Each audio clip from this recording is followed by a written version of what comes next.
Dear student, आज हम लोग क्लास 12 जीव विज्ञान अध्याय 2 पुष्पीय पादपों में लैंगिक प्रजनन के बारे में आज अध्ययन करेंगे। ठीक है, पिछली कक्षा में हम लोग बात किए थे कि पादपों में जो है लैंगिक प्रजनन और अलैंगिक प्रजनन किस माध्यम से होती है ना। अब हम लोग जो है अध्याय 2 में जो है पुष्पीय पादपों में लैंगिक प्रजनन किस माध्यम से होती है इसके बारे में अध्ययन करेंगे। पुष्पीय पादप बोल दिया गया है मतलब जो पौधे होते हैं जिसमें पुष्प निर्माण होती है, पुष्प विकसित होती है, उस पुष्पीय पौधों में है ना जो है लैंगिक जनन या लैंगिक प्रजनन किस माध्यम से होती है। चलिए आगे देखते हैं कि पुष्प में जो है पुष्पीय पादपों में लैंगिक प्रजनन किस माध्यम से होती है। तो बात करें जो पुष्प होती है उसमें जो है प्रजनन किस माध्यम से होगी, पुष्प के माध्यम से होगी। स्वाभाविक सी बात है कि जो पुष्प होती हैं उसी में जो है नर युग्मक और मादा युग्मक का फॉर्मेशन रहता है होता है, और जो है नर युग्मक और मादा युग्मक क्या बनाते हैं, भ्रूण बनाते हैं। क्या बनाते हैं, भ्रूण बनाते हैं ना, और भ्रूण से जो है विकसित होकर के पुष्पीय पादप का निर्माण हो जाता है। तो हम बात करेंगे आज पुष्पीय पादपों की जो है स्ट्रक्चर, उनकी संरचना। पुष्पीय जो पादप होते हैं जो एक पुष्प में क्या क्या चीज प्रेजेंट होती है। पहले आप लोग तो इस चैप्टर में, इस अध्याय में जो है पुष्पीय पादपों के अंतर्गत जो है एक फ्लावर में क्या क्या चीजें प्रेजेंट है उसके बारे में हम लोग अध्ययन करेंगे। ठीक है, उसके बाद आगे बढ़ेंगे।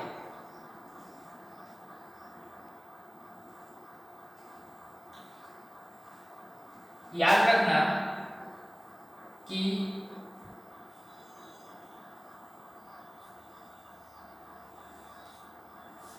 जो पुष्पीय पादप है उस पुष्पीय पादप में जो है प्रजनन किस माध्यम से होगी, लैंगिक, यानी कि उसमें जो है लैंगिक प्रजनन किस माध्यम से होगी, लैंगिक प्रजनन जो होती है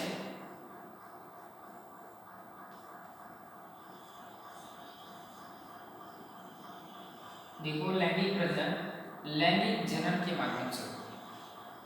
किस माध्यम से, लैंगिक जनन। और ये लैंगिक जनन यदि हम बात कर रहे हैं पुष्पीय पादपों में तो क्या होगी, पुष्प होगी। याद रखिएगा पुष्पीय पादप में हम लोग लैंगिक प्रजनन पढ़ेंगे तो लैंगिक प्रजनन किसमें होगी, पुष्प में होगी। लैंगिक प्रजनन पुष्प में होगी। इसी पुष्प में किसका फॉर्मेशन होगा, नर युग्मक का और मादा युग्मक। नर युग्मक भी इसी पुष्प में रहेंगे और इसी पुष्प में मादा युग्मक भी रहेंगे, और इन दोनों से क्या बनेगी, भ्रूण। भ्रूण का निर्माण हो जाएगा और ये भ्रूण से क्या होगी, एक जो है पुष्पीय पादप जो है नया विकसित हो सकती है।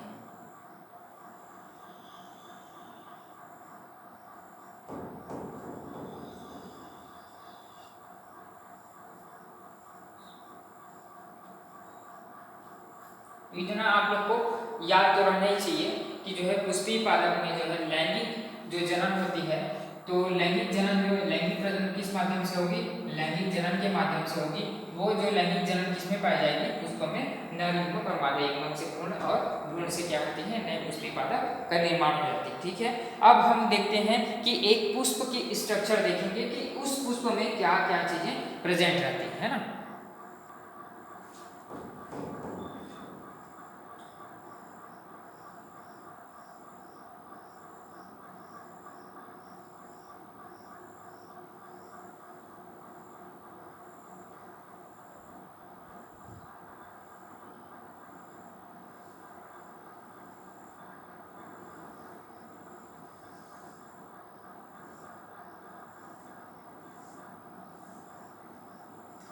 तो एक पुष्पीय जो पौधा होते हैं उसमें एक पुष्प को आप लोग लेकर के देखिए। पुष्प में जो है जब आप एक पुष्प को अपने हाथ में रख करके देखना किसी पुष्प में जो है ये जो है पत्ती के समान जो है कलिकाएं उपस्थित रहती हैं। यहाँ पर बाहरी आवरण है, ये जो बाहरी आवरण में जो है एक पतली सी है ना पत्ती के समान जो है हरी कलर की जो है उसमें क्या रहती है कलिका का निर्माण हो जाती है। ठीक है, इतना तो आप लोग देख सकते हैं। और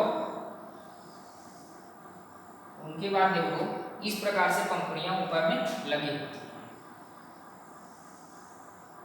जो कि क्या होती है कलरफुल होती है ना। ये जो है यदि ये ग्रीन कलर की है तो ये अलग अलग पुष्पों में जो है अलग अलग जो है कलर की होती है, अलग अलग रंगों की बनी होती है। ठीक है, अब उसके बाद हम लोग देखेंगे ये जो है महत्वपूर्ण अंग है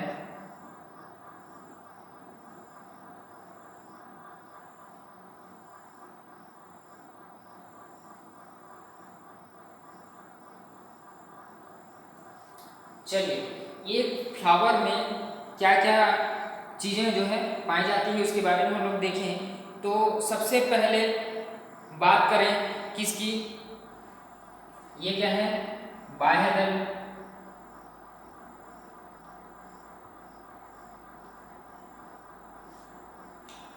बाह्य दल। और ये क्या है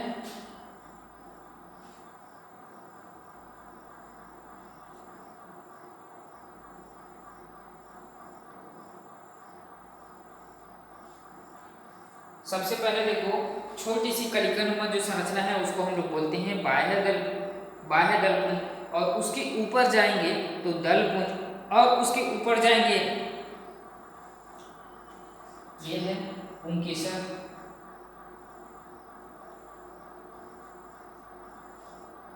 पुंकेसर है ना।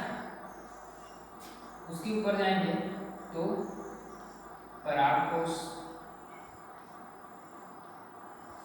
ठीक, अब देखो ये जो आवरण है यहाँ से यहाँ तक की तो ये कहलाती है जायान।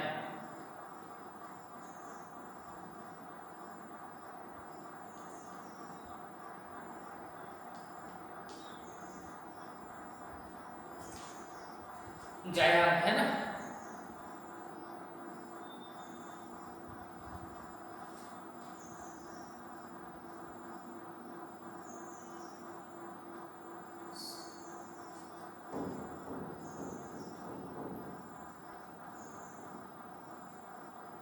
तो इंग्लिश में याद रखना बाह्य दलपुंज को हम लोग बोलते हैं कैलिक्स, और उसके ऊपर दलपुंज में जाएंगे तो उसको बोलते हैं कोरोला, और उसके ऊपर में जाएंगे तो ये है स्टेमेन जिसको हम लोग पुंकेसर बोलते हैं,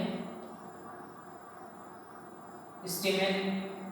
और उसके ऊपर में जाएंगे तो यहाँ पर दिख रहा है आप लोग को परागकोश जिसको हम लोग बोलते हैं एंथर,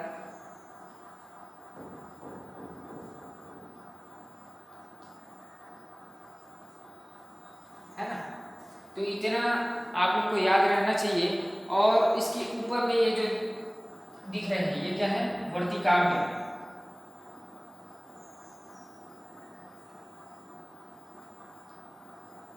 क्या है वर्तिकाग्र है। अब वर्तिकाग्र के अंदर देखेंगे तो वर्तिकाग्र के अंदर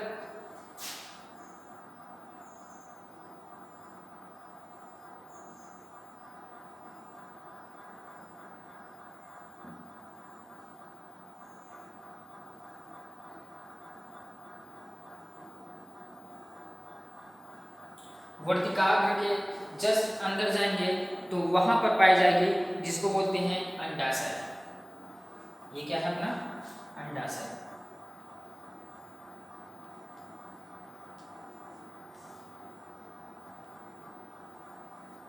ओवरी है ना।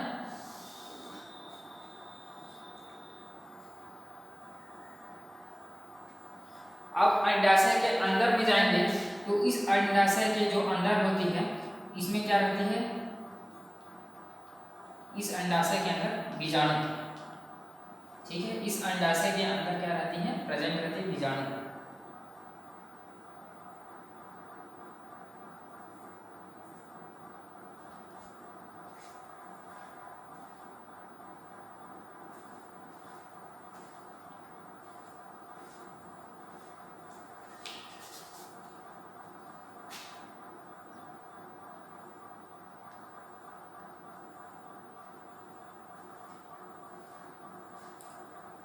जिसको बोलते हैं ओव्यूल।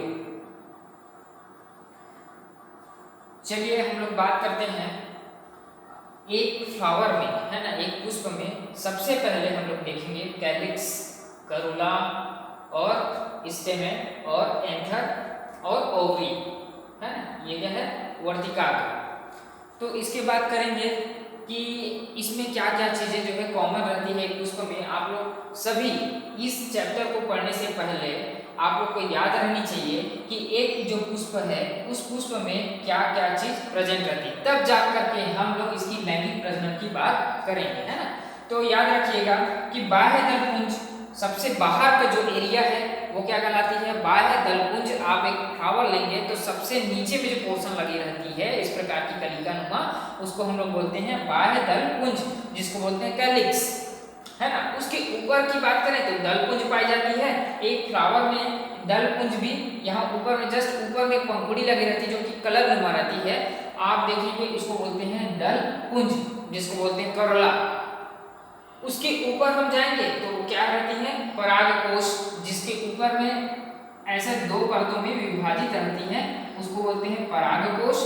और जो है इनकी जो है स्टेमेन की बात करें जिसमें पुंकेसर है, पुंकेसर लगी हुई है जिसको बोलते हैं स्टेमेन। और बीच में आएंगे तो ये बीच में क्या है, वर्तिकाग्र पाई जाती है। और वर्तिकाग्र के सबसे नीचे की जो पोर्शन है उसको बोलते हैं अंडाशय, ओवरी, है ना, अंडाशय या ओवरी एक ही है।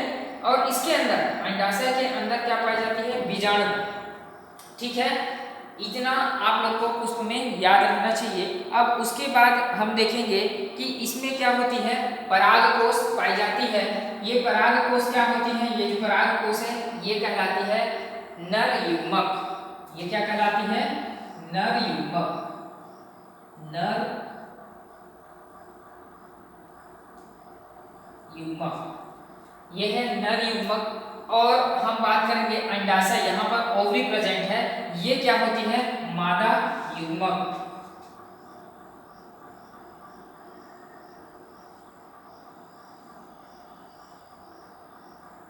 तो दोनों चीजें जो है इसमें पाई जाती है, नर युग्मक एंड मादा युग्मक। ठीक है, अब जो है एक विकसित फ्लावर में बात करें, एक संपूर्ण जब कोई पौधा होती है उसके अंदर क्या खिलती है, पुष्प लगती है ना, तो वो पुष्प क्या हो जाती है, संपूर्ण रूप से विकसित हो जाती है, परिपक्व हो जाती है। तब हम देखेंगे कि ये सारी चीजें उसमें प्रेजेंट है।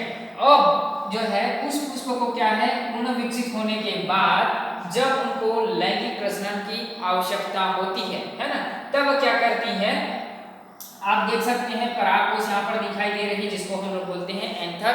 और ये परागकोश आपस में जो है इसमें क्या लगी होती है, बीजाणु। परागकोश में छोटे छोटे यहाँ पर देखेंगे तो बीजाणु होती है।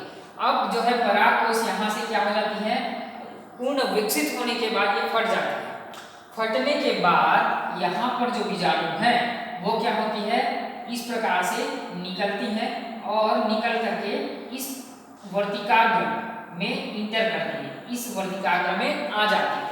कैसे आ जाती है, हवा के माध्यम से। जब हवा चलती है ना तो उस फ्लावर में ये परागकोश जो है इधर उधर ऐसे होती है और क्या होती है, फट जाती है। और फटने के बाद जो है मूवमेंट करती है उनकी क्या, बीजाणु, नर बीजाणु। यहाँ से नर बीजाणु जो है इसमें वर्तिकाग्र में इंटर करेगी और वर्तिकाग्र में एक नली होती है जिसको बोलते हैं वर्तिकाग्र नली। इस प्रकार से इसमें क्या होती है, नलिका पाई जाती है जिसको हम लोग बोलते हैं वर्तिकाग्र नली। इसको लिख सकते हैं, ये क्या है अपने पास, पराग नलिका। ठीक है, पराग नलिका के नाम से जानते हैं। तब क्या होती है, ये क्या है, नर युग्मक से क्या होती है, उनकी बीजाणु पराग नलिका से होते होते आती है और इस अंडाशय में प्रवेश करती है। और जैसे ही इस अंडाशय में प्रवेश करेगी तो अब देखना कि यहाँ पर मादा युग्मक और ये जो है आ रही वो क्या है, नर युग्मक। दोनों का जब फॉर्मेशन होता है तब क्या बनती है, इनकी भ्रूण बनती है और इसके बाद जो है पूर्ण विकसित एक फ्लावरिंग का डेवलपमेंट होता है। तो इस प्रकार से जो है पुष्पी पादपों में लैंगिक प्रजनन को हम लोग पढ़ेंगे। ठीक है, तो इतना आप लोग याद रखिएगा। अब जो है हम बात करेंगे आगे सहायक चक्र। सहायक चक्र की बात करें तो सहायक चक्र क्या होती है इसमें? सहायक चक्र की बात करूं मैं, यहां पर देखो सहायक चक्र क्या है? बाह्य दलपुंज और दलपुंज, बाह्य दलपुंज और दलपुंज। सहायक दल चक्र क्यों कहा जाता है इसको? सहायक दल चक्र बाह्य दलपुंज और दलपुंज को, क्योंकि ये जो है जब भी लैंगिक प्रजनन या प्रजनन के दौरान पुष्प में कोई काम नहीं आती, सिर्फ सहायक रहती है। याद रखना कि दलपुंज जो है फ्लावर का निर्माण करने में सहायक होती है और दलपुंज उनके साइड में रहती है, तो इसको बोलते हैं सहायक चक्र में बाह्य दलपुंज और दलपुंज दोनों आती है। अब हम आगे बात करें किसकी? आवश्यक चक्र। आवश्यक चक्र में क्या आएंगे? ये देखो आवश्यक चक्र।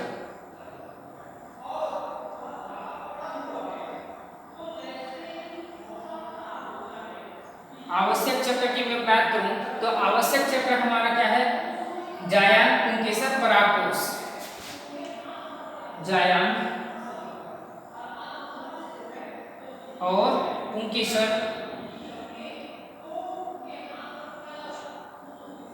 जायांग आता है और पुंकेसर, और उसके बाद परागकोश। परागकोश। तो याद रखना कि सहायक चक्र और आवश्यक चक्र को आप लोग को याद रखना है। पूर्ण विकसित होने के बाद जब क्या होती है? परागकोश फट जाती है। जैसे ही परागकोश फटती है तब ये वर्तिकाग्र में इंटर करती है और पराग नलिके से होते होते ये कहाँ पहुँचती है? अंडाशय में, जहाँ पर बीजाणु किसकी होती है? मादा युग्मक की बीजाणु होती है और मादा युग्मक और नर युग्मक के बीजाणु मिलती है, और उस समय जो है पादप पुष्पी पादपों में लैंगिक प्रजनन की प्रोसेस स्टार्ट हो जाती है। तो याद रखिएगा इतना।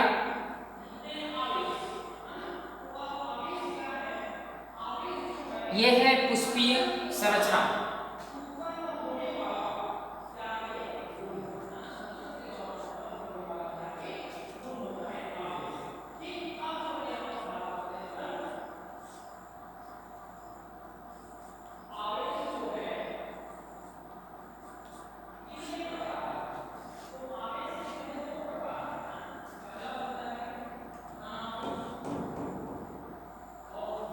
अब उसके बाद हम लोग आगे नेक्स्ट क्या पढ़ेंगे? हम लोग आवृत्त बीजों में लैंगिक जनन। ठीक है, आवृत्त बीजों में जो है लैंगिक जनन किस माध्यम से होती है उसके बारे में हम लोग स्टडी करेंगे। तो आप लोग जो है इसके बारे में देखो कि क्या क्या प्रेजेंट रहती है। इसी को बोलते हैं सेपल भी कहा जाता है, कैलिक्स को। कैलिक्स को क्या कहा जाता है? सेपल। और स्टेमेन, पेटल, पेटल और गाइनोशियम, ये क्या होती है? इधर की जो भाग है ये है, ये क्या कहलाती है? गाइनोशियम, है ना? स्त्री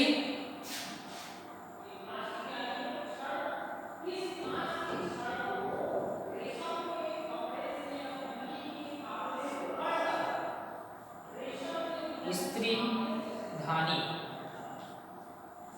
ये जो है बाहर की जो भाग है वो क्या कहते हैं? स्त्री धानी है, जिसको बोलते हैं गाइनोशियम। अब हम बात करते हैं आवृत्त बीजों में लैंगिक जनन किस माध्यम से होती है। तो इंट्रोडक्शन में इनकी बात करें तो पुष्पीय पादपों में जो है विषम युग्मकी अर्थात यूगैमस प्रकार की प्रजनन पाया जाता है ना। अब यह प्रजनन दो अलग अलग जनन द्वारा होती है। कौन कौन सी जनन द्वारा? दो अलग अलग जनन, एक होती है नर और एक होती है मादा युग्मक, तब जाकर के इनमें जनन की प्रक्रिया होती है ना। अब बात करें नर जननांग और मादा जननांग का निर्माण होती है। उनकी जो संलयनता है, उनकी संभव